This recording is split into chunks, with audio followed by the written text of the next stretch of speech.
We got the internet working this time? Yeah, we do. Yeah, we do. Hell yeah, we're American.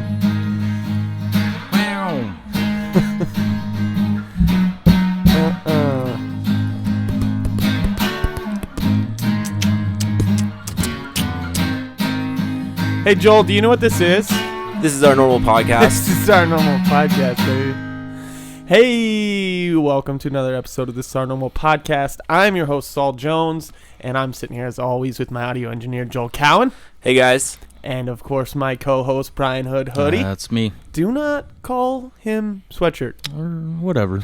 And then my guest, a very special man. He worked at the treatment center that I was at. Literally saved my life when I tried to run for my life. And brought me back from the pits of hell, Ray Barker. What's up, Ray? What up? Ray, do you remember saving my life?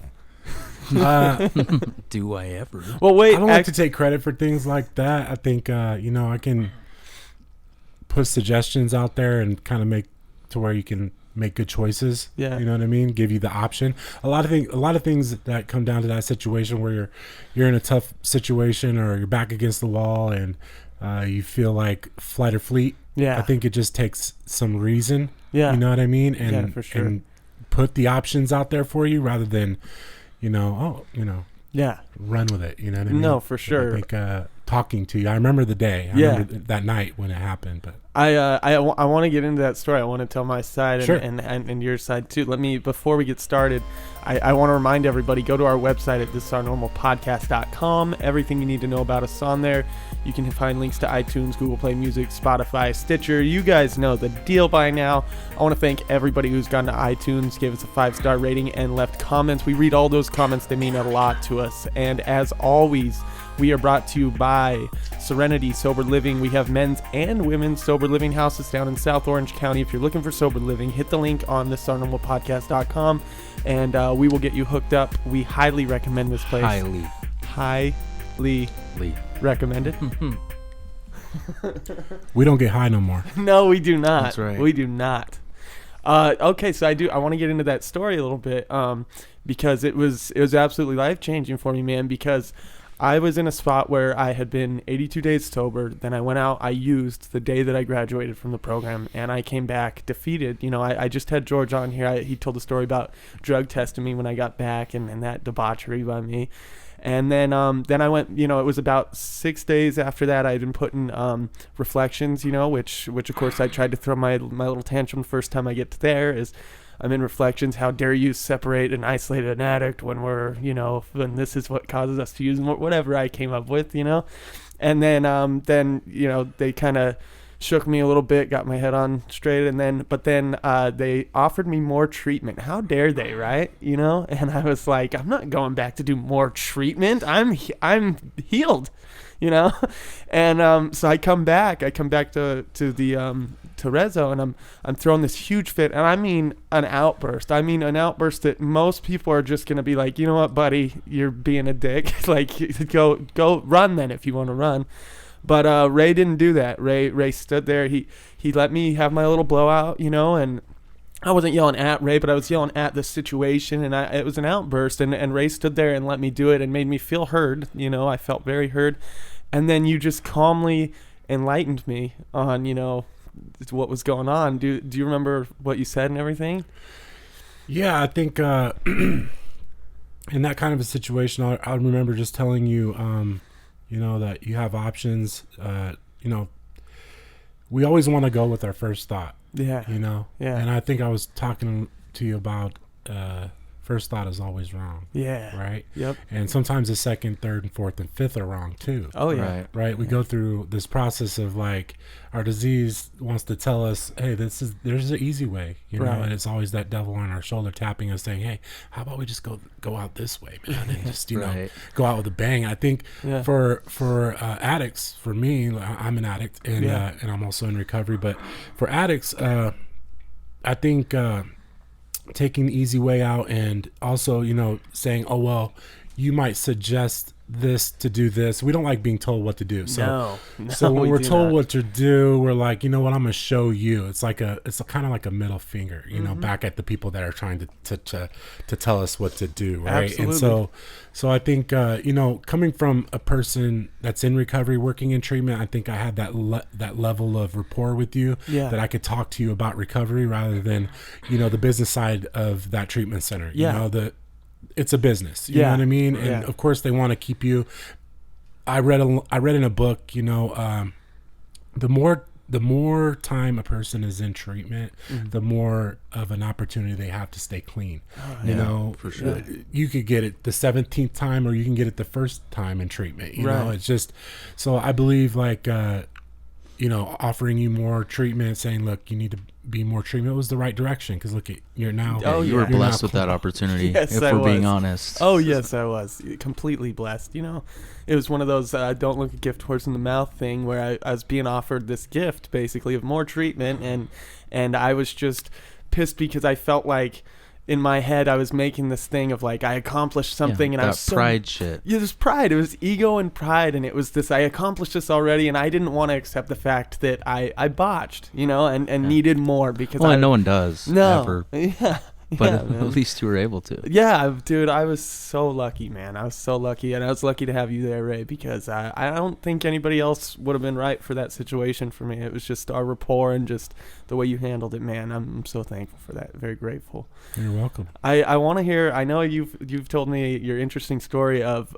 leading up to the days when you went into treatment. Mhm. I was hoping you'd share that with Yeah, us. let's hear that. Okay. It's a really funny, fun story, but also it's serious We'll go back times. to yes, absolutely. Yeah. And I can laugh about it now. But Yeah.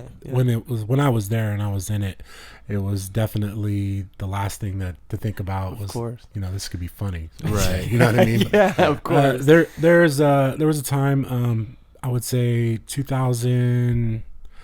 I'll bring it back to right before Yeah. my rock bottom, right? So around 2004, 2006, I was getting arrested a lot for Okay. substance abuse. I always had something to do with substance abuse. Sounds I was like Hoodie. arrested for my DUI Yeah. in 2004, and then in 2006. So it was like kind of back-to-back Oof. deal. Then it went into warrant, and then my last one was in Utah, and I remember thinking, you know, the judge let me out, and he said, "Okay, you need to report back." And someone set my car on fire. Oh my God. In Utah. What? Yeah, I bought a car, a Honda Accord, 92 Honda Accord. Yeah. I'm living in Clearfield, Utah. It's right outside of Layton. And Let me tell you, that car was fire, bro. yeah, 92 Accord. I Fuego. loved it. I loved it. It was Yeah, fast. Yeah. And I got it through a guy, and he sold it to me with the system, the car system in it, and everything. And I paid off I paid off his bank loan. Basically, it was like $1,000, Oh, nice. $1,500, and he wanted to buy another car, but he needed to pay that car off. Right. Well, after I bought the car, he wanted to come back and tell me that I needed to pay more money because he sold me the system in it too. And I was All like, of a no, sudden. that wasn't the deal. Was And- he an addict too? Oh, definitely. Okay, so maybe it was like all of a sudden he realized he needed some more money for drugs. Yeah, But- and if you're listening, I forgive you. yeah. I don't know the guy anymore, Yeah. but he came back one night and set my car on fire with flares, poured gas inside of Jesus. it, and just completely destroyed it. It was What towed the away, and fuck, man. yeah, it was towed away. And I remember after that, I didn't have no vehicle, so I'm thinking, well, I can't go to work. I got this court date coming up. I'm just gonna go back to Vegas. Yeah. So I went back to Vegas, and I just stayed using, you know what I mean? I Yeah, stayed oh, yeah. using, couldn't get a license, wasn't driving, so I was basically living couch to couch. Yeah. Lived in an apartment for a little while, and of course, you know, my family was there for me at this time. They didn't know how far deep I was into my active addiction, Right. but they were, you know, affording me a place to live. Nice. And yeah. and it got to the point where it didn't matter where I was at, I was going to use. Right. You know, no matter how nice the place was, Yeah. what was offered to me, job, anything, you know, Yeah. I was going to use, and Yeah. that's what happened. I just continued using, and What were you using at the time? everything. Everything. Everything. Okay. Yeah. Yeah. Just feel ya. for the reason that I don't want to talk about this specific, That's fine. is Yeah. because this could be aired in a job potential Gotcha. job, That makes sense. but everything, you know what I mean? Yeah. And yeah. And I'll kind of describe going into it so you can get Yeah, the idea of what I whatever was you're on, comfortable with. staying up for a while. Yeah, But there we go. I was There it is. Say no more. yeah. So I just continued using up until, all the way up until I went into treatment. So 2008, my family had a double wide trailer that my uncle was living in, who had multiple sclerosis. This is the story and I he love. passed away, and my parents were still paying on this Yeah. mobile home, and they said, okay, this is your last chance. This is basically the way they put it to me. Yeah. This is your last chance. This is a golden opportunity. You have a double wide trailer, Yeah. $30,000 trailer. Yeah. You can make it or you can break it. That's you know what I mean? good opportunity right there. Yeah, Oh, yeah. but I'm completely into my Deep in addiction, like addiction. deep into my addiction, Right. Right. And so you move me into a trailer park, and I mean, put an addict into a trailer park, and, it's like every opportunity, every door opened, and I'm like, wow, I got this place, and then I lucked out. yeah, we got a place to go now. We can, and so I was kind of like the, I don't know how to put it, but I was kind of like the enabler for all the addicts in the neighborhood. Because Right, we you could go to became- my house. We didn't have to go to like the bathroom, or we didn't have to go to McDonald's. Or It was all there. It was all there. We Yeah. just come to my house, and it's a 3-bedroom place. Yeah. And just every addict mentality took hold during that time. And I Definitely. remember moving in the drug dealer, and and Oh, he of was course. paying me. Yeah, he's paying me, and Right. that, and so it just got to the point where I was losing my mind, man. I had it all in front of me. I didn't really have to spend money on it. It was just right there. I didn't have to travel, so I wasn't getting like arrested. He was doing all the work, and I was Right. just reaping the benefit of having a place. Yeah. So he did all his stuff there. I can tell you how many crimes were committed, like under my nose while I lived in this course. place. Stolen cars, people having warrants, staying there. Yeah. All this stuff you could just imagine. Stuff that sounds crazy to other people in society, but to us, it's like this is It's our every day. normal. Oh, that that's was why how I this lived is. That's for why I named it this. This was so normal years. to us Yeah. at the Right. time. Right. It It just really seems is. like that's what you do here. Right. And yeah, that's so it got to the point where, I was just living in active addiction, in the grips of this just full blown Yeah. problematic. Every day, every time I used, something bad happened. Yeah. And it got to the point where I wasn't sleeping. I was up for days, and I didn't get any sleep, and I didn't eat, and I started to become lucid and like paranoid. Yeah. And I remember, It's Think- a psychosis setting. in. yeah, Yeah. definitely the Yeah. psychosis. Yeah. I remember sleeping. When I did fall asleep, I would stay asleep for 24 hours, all the way hell around yeah. the clock, not getting out of the bed. Right. Yeah. Right. That's crazy. Yeah, You know that what I mean? is. Like, Yeah. They yeah. say 6 to 8 Catching hours. up on all your sleeps. 6 to 8 hours? No, like 24 hours, bro. And I was Yeah. like, yeah, let me get up and stretch and go get another one. You know what I mean? And Yeah, that's, We call it the 7-in-1 rule. The seven- Wait, what? yeah, that's Seven Up 7 days days of sleep for yeah. one. one full day. One full day. Yeah. I never heard of that, but yeah, that's exactly what it was. Yeah. And so I got to the point where, this guy is staying there, and now I'm really just paranoid, thinking that, we're either all going to get arrested, or how we get. My whole thing was, how am I getting away with all this? Right. Not getting arrested. Right. Right? So I became super paranoid. Of course. And The psychosis always goes to, for me, it started to go to people are tracking me, and now the government is watching what, because I started to feel the same way too. Like, Yeah. how am I getting away with this? Like, Yeah. somebody's watching me. They're tracking me, and they're gonna do some huge bust on Right. me. You know? yeah, George Yeah. Bush's Secret Service is outside. They're going to Yeah. snipe me through the window. Yeah, dude. Every time I pick up, I think they're like, somebody's out there and they're gonna kill me, and they're gonna hide my body in the desert and have a presidential parade, and it Right? will be the cover up. It will be a Yeah. perfect day because everybody will be paying attention to this, and no one will know I was gone. That's where my head The went. shit And that it- goes through our heads, man. Dude, when it's we get crazy, to isn't that it? point, it's And- nuts. And thinking back to the memory at the time, that felt so real. Yeah. Like Yeah. even thinking of the memories of like people being after me, like, and hearing voices and stuff, those memories are still, I know it didn't happen, right? But it was real to me. It's still real, the memory of it. And it's crazy. You deny that it wasn't. Right. You know what I mean? For the longest time until you finally like, okay. I mean, this sounds like my days leading up to going into treatment before, where I explained I was being chased by voices that were tracking me, and they even had trackers in my car, and I accidentally smuggled drugs into Mexico because I was running from the voices. I told it on the introduction episode. Dude, you called me over to your house to go beat up your neighbors one time, No! saying that No! you said there's someone that keeps fucking with me outside of my window, and I'm like, all right, bro, I'll come by. I came by to talk to you, and you're like, oh, it turns out it was just my neighbors playing a magic trick prank outside of my window. And I was like, I knew. I was like, oh, man. I felt so bad for you. Thanks for sharing that, Hud. You're welcome. I hate your guts. So when our bodies are on that stimulant and our heart is racing, it sends a signal to our brain to sit, and it says that it processes it as we're in trouble, like there's something wrong, like there's something chasing us because our heart is beating so fast. So we get this signal sent to our brain, and we immediately feel paranoid because our brain is saying, well, who's chasing you? Why are you running? Why is your heart rate so high right now? So that's where that comes from. That makes sense. I looked into it. I learned a little bit about it and why I felt that way, and it was explained to me it's normal for you to feel that way when your heart is racing because it's just how your body and your brain that communicate. Makes sense. Yeah. Wow. And so once I got clean, I learned about all that stuff. But just to dig a little bit deeper, I was in this trailer and I became paranoid, and I thought this guy was like, I don't know, eventually going to kill me or whatever it was. I was just completely paranoid, and I started taking this place apart. And I know this is the story that you want to hear. Yes, it is. So I don't know how it happened. I must have kicked a hole or something in one of the walls, and I took apart the drywall, and I started piling it up in my living room, and it got to the point after a few days, saving it for later. After a few days, it was just this big old huge pile of drywall I started taking outside and putting it into the driveway.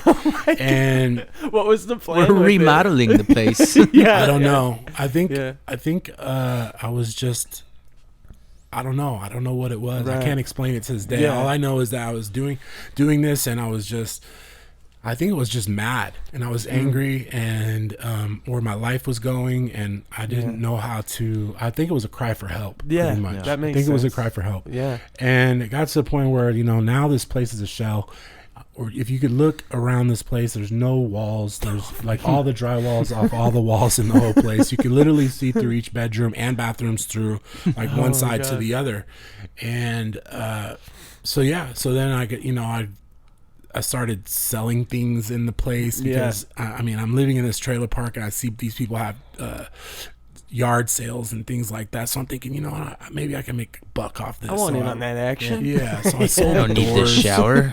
I sold the doors. I sold the freaking. Sold the doors. Yeah, the front and the back door. No need for those. I'll see them coming a mile away. Yeah. And it was just, man, I talk about it, but it's at the same time I feel bad about it because my parents took out a loan for this, you know what I mean? I'm like, it's not mine. Right. So I still owe an immense for that. Yeah. So it's like, but just to paint a picture, it was completely gutted out. Like I sold everything. I sold the front door, the back door. I sold the blinds. I sold the washer, the dryer, the refrigerator, the awnings, the aluminum awnings on the outside that covered. That's worth money. The tough shed that was in the backyard. Everything was gone. And I remember still using and living in this place when it was just in shambles, and thinking to myself, wow, this is where my life is right now, and I prayed and I prayed and I prayed that I could find a way out. And then one day my younger brother came over, and he just saw the state of mind that I was in, and knew, when your loved one sees you in a place like that, the first thought is, how can I help? Right. So he went out and got help, and he brought me to detox, and then I was brought into treatment. My first time, I went to treatment twice. Okay. And treatment did its job. It introduced me to a 12-step program, which I'm currently in, and I'm a proud member of. Hell yeah. But if it wasn't for, if it wasn't if I didn't go through all those things, I wouldn't be where I'm at today. Yeah. I needed to hit that bottom in order to say, well, this is enough. Right. And I also needed help from other people. I didn't know that I could get help at that time. I thought the only way out is death. You know what I mean? Yeah. I mean, that's how it feels. It feels so inescapable. And sometimes it takes like that family member to see us in that state, as much as it shames us to have them see us like that. It's like sometimes, like Hoodie coming over and seeing me, sometimes it takes them seeing us like that to be able to pull us out. And because it really does take a miracle. Like you said, you're praying, it takes that miracle to get us to help, because none of us seem to, at least for me, I didn't want to get sober. I just got tired of the consequences, and it takes that miracle of the right person to pull you out of there, pull you out of the pits of hell, get you into treatment, because sometimes it takes a little shove. And then, for me, it took the right place to get me sober. It took the right crew of people like yourself, like George, who was on here, to be able to assist me and kind of push me along as I'm in there, because I still got times where I want to run or whatever. How was your experience going through treatment? I had a pretty good experience, to tell you the truth. I went to a faith-based treatment, nice. Christian-based treatment, and it taught me truly everything that I needed to do in order to stay sober. Nice, right? And I remember just going in there hurt and in a bad place, and it was basically the last house on the block for me. Yeah. And I didn't have anywhere else to go. So it was either treatment or go back out, use and die. That was basically my two options. And either I'm going to get clean or I'm going to go back out and use and die, and it's up to you. And that's kind of the way my family put it to me. They kind of gave me tough love. And I learned through recovery, tough love is still love, right? Absolutely. So I wanted to have a resentment, but at the same time, they were saving my life. So over the first day, I was like, oh, I'm angry. I'm mad. Right. Why are they, I'm like the black sheep. Like, let's put you away and you be over here and we're over here, right? But I didn't realize that, like, this is my only option. This is it. So I had, after 30, 60, 90 days of being clean and sober, I figured out that, like, this is what I need, right? This is something that I like. Like, at 90 days clean, I remember thinking, damn, I feel good. Right. Like at 90 days, I was like, man, I don't want to use today. Because at 90 days for me, it was like the first 30 or so is kind of just getting some of the stuff out of my system, right? And then the next 30 days for me was getting like my bearings in treatment, kind of learning the flow of it now that I'm got a sober head on me. And then the next 30 days was like, okay, I'm sober and clean. I'm in treatment. I've got the flow things. Now I can absorb things that are going on in here and take advantage of the therapy and that's why, like, for me, 90 days was the bare minimum that I would, that I would need treatment. That fog's finally lifted and I'm going through and getting that. And it sounds like you stayed a full 90 as well. Is that what you're saying? I was there for 4.5 months the first time. And what happened was I went through, it was February the 17th, 2010. That was my first time in treatment. And I stayed for 4.5 months. And I completed the program, and then I didn't go to meetings or do any. I didn't find a sponsor. They didn't have a network of okay. So after this, you go here. They basically gave you your certificate and said, "Good luck. Follow the suggestions." But now it's not like that anymore. Thank God. The treatment center that I went through, they offer you housing and they offer you all kinds of things now. That's so important to get us back on our feet and after the treatment to have a plan and aftercare for sure. Yeah, because that way we can go be contributing members of society and start and put our feet work in, right, and our footwork in. Exactly. So I went back out and I stayed out. I don't call it a relapse because I didn't have a program. I didn't have a sponsor. I didn't have, meetings to go to. I didn't have a home group. I didn't know I knew what the steps were by looking at them, but I never really worked them, you know? So I went out after 6 months. So I got out at 4.5 months. I ended up using on my 6-month day. Instead of going to get a key tag or a coin, I went out and celebrated with a Four Loko. Yeah. And I said, I deserve this, man. 6 months, 6 months, I can handle it. Yeah. Right. And what is it about, like, addicts and alcoholics? We can accept sometimes the fact that, like, I'm a drug addict, but I'm not an alcoholic. I can still drink. You know, Yes. we don't Rationalizing, Yeah. justifying, Yeah. you know, this isn't my drug of choice. I can do this. But the thing is, for me, in my experience, everything was a problem. I was an alcohol, like I'm an alcoholic. Yeah. When I used, I drank. You know Right. what I mean? I couldn't Right. have just one of anything. Whatever was in front of me, right? Yeah. So if I used my drug of choice and I would have to have alcohol. Like alcohol was my drug of choice Right. too, right? So there was no rationalizing for me. But when I went into treatment, I was introduced to steps. I tried figuring out, okay, I remember early in recovery, which program can I go to that'll allow me to use something? Yeah, you know what I'm right. saying? Like AA. Gotta have Like, some sort of AA, escape. you could go, oh, it's just alcohol, right? Oh, no. Man, no. So I Yeah. found a fellowship where I fit in, and I feel like it's something that relates to everything, and Yeah. I can focus on all mind-altering substances. Yeah, For me, it's complete abstinence, and I'm not saying anyone else. I'm saying for Right. me, Exactly. in order to have recovery in my life, Yeah. I can't put any substances into my body. That's the same for I know, myself. I know some people kind of shy away from that because, well, what about this or what about that? But everybody has a different situation. Yeah. For me, I'm talking about me. Yeah. I can't use anything that's mood or mind altering. By the way, that's one of the reasons you were able to help me so much is the way you talk when you're explaining things to me. You always explained it's for me that everybody's program can be different. It depends, but for me, this is how it is. Because I've noticed for myself, I tend to listen better when I'm hearing that. I can hear that and accept it more. And it is the same for me.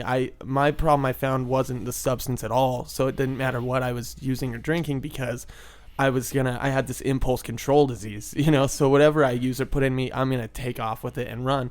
I've seen people, you know, different people that come off like heroin, but can still smoke weed and their, whatever their program is or whatever. But for myself, I couldn't do anything. The substance wasn't my issue. The problem was my impulse control disease. And no matter what I put in, you know. Definitely. I can relate with that. What about you, Hud?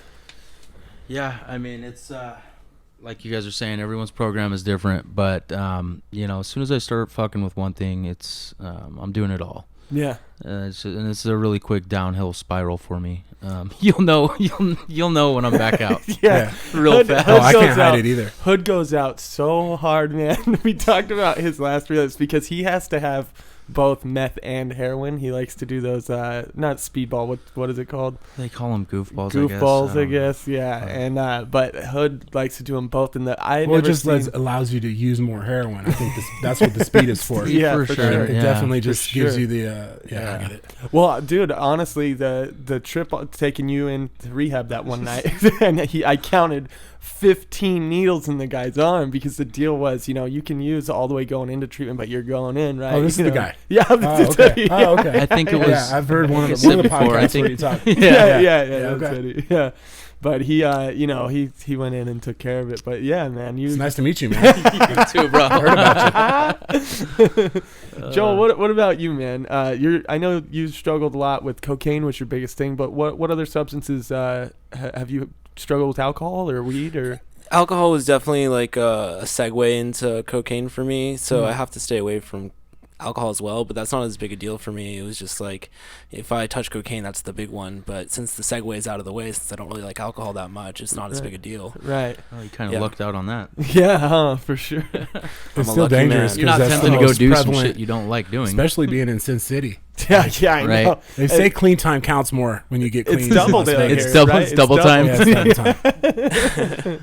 Yeah, it's funny when we went to come out here, the sober living that I work for, the guy came in and Joel lives there as well, and the guy came in that owns it and owns Serenity Sober Living. He comes in, he says he went to check on us. I was actually asleep. I was getting a quick nap before coming, but he went to Joel. He said, "Hey, you guys be careful out there in Sin City." You know? Yeah. I tried to explain this place, you know, yeah, so it's known for all the gambling and that type of stuff, but it actually has one of the strongest sober communities I've ever seen, you know. And You it's, still have to be careful. I was Oh, yeah. kind of, I'm careful when I come to casinos like this. yeah, Even I know the people I'm meeting. You know what I mean? Yeah. I felt when I was downstairs and I I met HUD downstairs. I was like, dude, this feels like a drug deal. I know. And we're going security's to looking at fair, us. To be fair, anytime you meet Hood, it feels like a drug deal. I'm like, hey, this is a nice shady's room. going down, This is a bro. nice room. You got to get your podcast off the ground. You got to make accommodations. You got to meet people, and you're doing it the right way. This is a beautiful setup. Thank you. There's lights over here. I'm like, There's lights on. I feel vibes. There's a door here. Right? There it is, right there. But yeah, so I was like, coming in here, I'm thinking, man, I can think back where like we wouldn't be sitting down for a podcast. We'd be talking. Oh yeah, we'd be talking a lot. You wouldn't be able to understand a word we were talking about though. Well, it's funny. Andy, Dave Marlin's buddy that came with him, he got on the podcast for a little bit too. And when he sat down, it had cut out during this time, but he was telling us, man. Shout out to Dave Marlin though. Oh, dude, Dave Marlin, he's a lifesaver, man. I love that. That's the man. Hell yeah. But Andy was telling us. Andy was saying, this exact room he used to come here and use. And so when he was sitting, he's like, I'm sitting in this couch. He's like, and I'm looking at this mirror here, the bathroom, the way that it is there. He's like, it was Talk about triggers. Rooms that he was using in. And he's like, even now, I mean, the dude's been clean for years. He's like, even now I'm getting a little uncomfortable. Yeah, no. So we got to be so careful. I talk about like Cooper's color code a lot. And it's like a level of alertness, and we do have to look for not just know that we have triggers, but for me, I have to be looking for those triggers, because if I don't look for them, that's when I end up getting in denial about the little things I'm doing, slipping up, and that's when I relapse. So I have to be alert, for things like this room, and coming to a place like this, I wouldn't be able to come unless I like knew I had a group of sober people here, knowing that you're coming, you're sober, anybody coming on, it's like that. I have to have that kind of. I love that to protect me. I love that. Yeah. That's the camaraderie about people in recovery, is that we all have each other's back. Yeah. Like, I want to see you stay clean. I want to see Bud stay clean. I want to see Joel stay clean. That's amazing, because we're all miracles. Like, that gives me hope. Like, that, like, the disease isn't winning in my circle today. No. Like, in my circle, like, we're winning and the disease is losing. And that's the way I got to keep my circle. Yeah, is that man.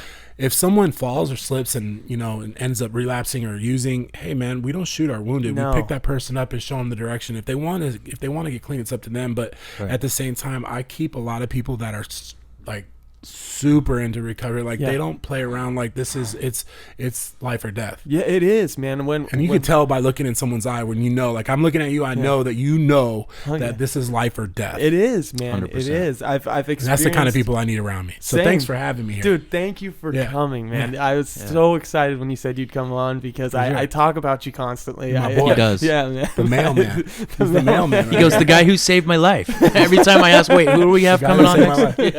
That's who. That's just your higher power working through me. You know what I'm saying? Like I believe that like I was just an instrument in giving you the opportunity to see a way other than where your mind is telling you. And sometimes you just have to think about it, you know what I mean? Play that tape through all the way. Sure, but give yourself some credit too, man, because he could have been in that same exact situation, and if you would have been in a bad state of mind or not on that same hype you were that night, and you would have decided to say something completely the opposite direction, who knows? He might have gone the opposite way with it. That's true. I'm so blessed though that everything was the way it was, man. And like you said, thank you for that. Yeah, absolutely, for sure.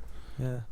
But I want to ask you, what would you say to somebody who's struggling with addiction, but they're too afraid to come out and say, like, I'm an addict or alcoholic, or they're just afraid of admitting that they're having this issue when they use substances or drink, because they're like, if I say this, then I'm an addict or then I'm an alcoholic, but really that person might need to get help, but they're having trouble with that. What would you say to this? I gotta say that if you're struggling and you're thinking about saying something, or you don't know how to ask, look at the red flags. Look at like what's going on. Where's the unmanageability in your life?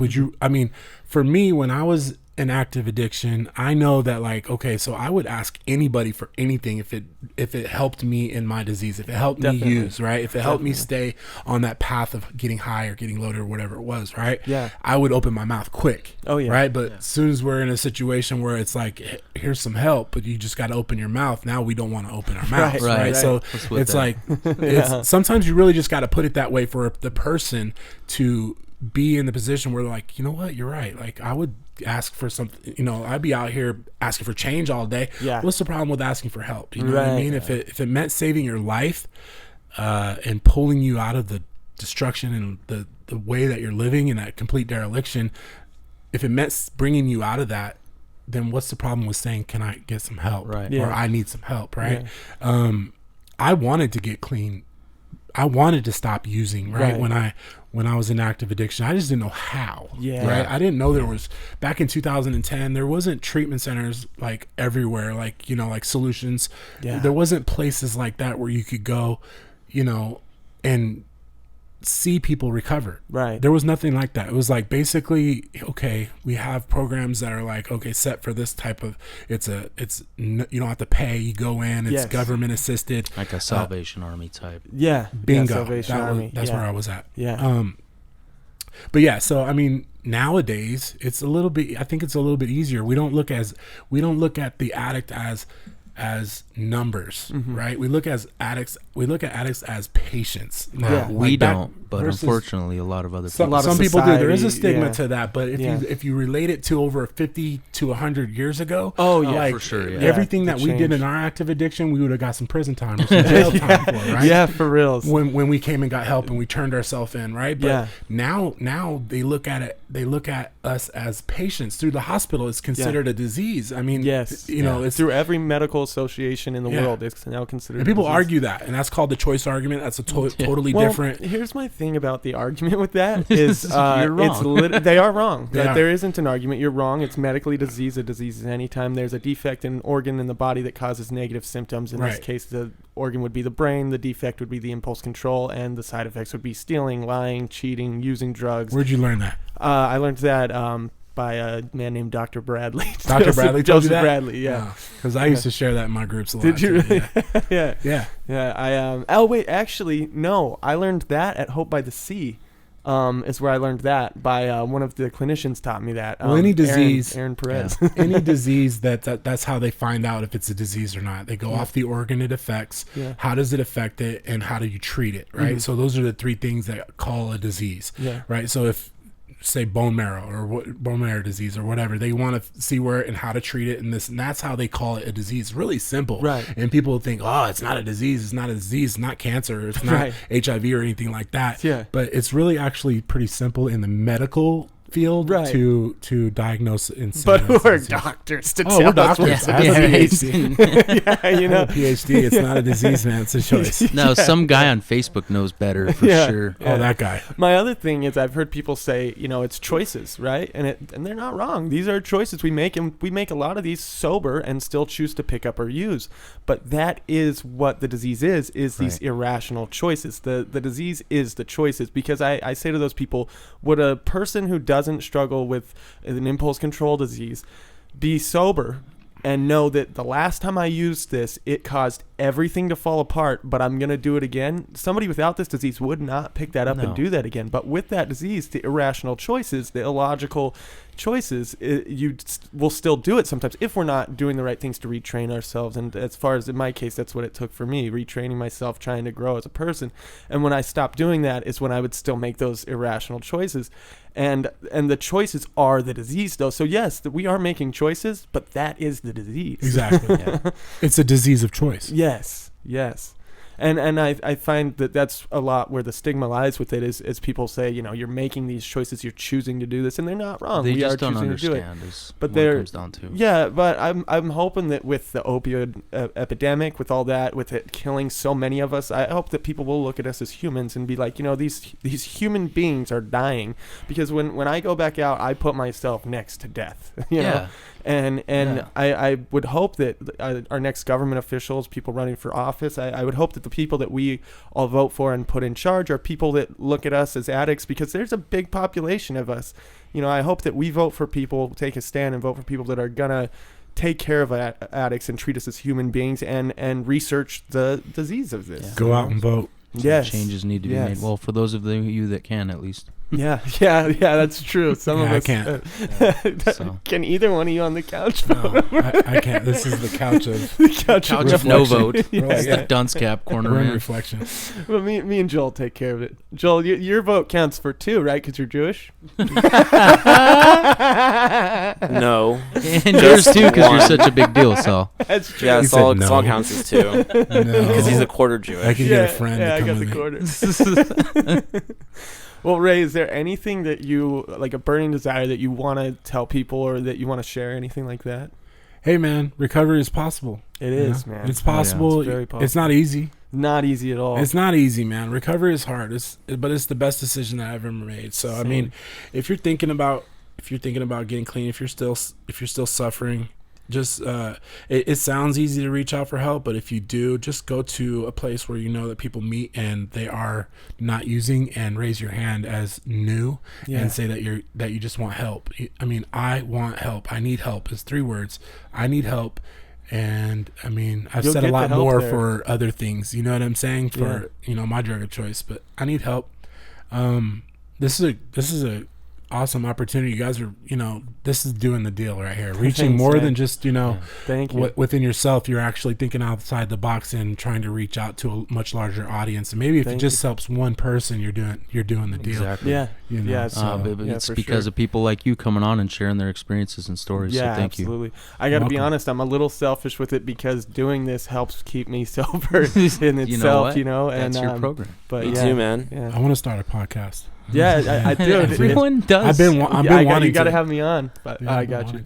You got to have me on if you do one, man. And if you need help starting it up, Joel's our guy. He'll get you hooked up with whatever. So where are you at? You're in California, right? We're in Orange County. Yeah. Okay. Yeah, Orange County, Oh, California. see, I'll remember that. Yeah. And you're always welcome down anytime you want to come Cool, out, man. man. I love seeing you. So I just want to say shout out to Dee. She's coming on tonight. D Worth will be on tonight. That's my peeps right there. Dude, she's Dave awesome. Marlin was on before, Yeah. and any other people. George. George. I want to say hello to all those people. Those are my people Hell that I yeah. worked in treatment with, man. You know what happened there. So Yeah. we're all kind of scattered out. Yeah. I'm not working in treatment no more. I'm going into this other career field, which we won't get into. But I want to say hello to all my people. If you're listening, I got love for you. If no one's told you that they love you today, I do. Yeah. That's right. And he means it. I'm looking in his eyes, and he means this when he says these things, I do. man. I do. You're such a genuine guy, Ray. Thanks for I having love me. you, man. Thanks for I coming. on love the you show. too. being on, Love you man. guys, man. Love Thank you, you, bro. I want to thank Hoodie, my Hoodie. co-host, Brian Hoodie. That's me. Don't Hoodie. call him Sweatshirt. Or whatever. And my audio engineer over there, Joel Cowan. Hey guys, thanks. Joel, thanks for, dude. I couldn't put any of this together without you doing what you do over there, man. Oh, thanks, man. You make this happen. I appreciate you, man. We make this happen. How much does this cost? A lot. Enough to party. Joel took care of most of that. Like I said, Jewish. Oh, really? yeah, but there's a couple of mics are mine and the Behringer's mine. You but can Joel- edit that out. It's a bad joke. It's a bad joke. That one might be edited. Yeah, edit that one. But we're going to get played off as always by Agent Papa. Take us away. Hey little Sammy, what you got in that sack? You're looking tough, like you ain't coming back. Hey little Sammy, when are you going to fly? Times are rough, people get tough, but you got the stuff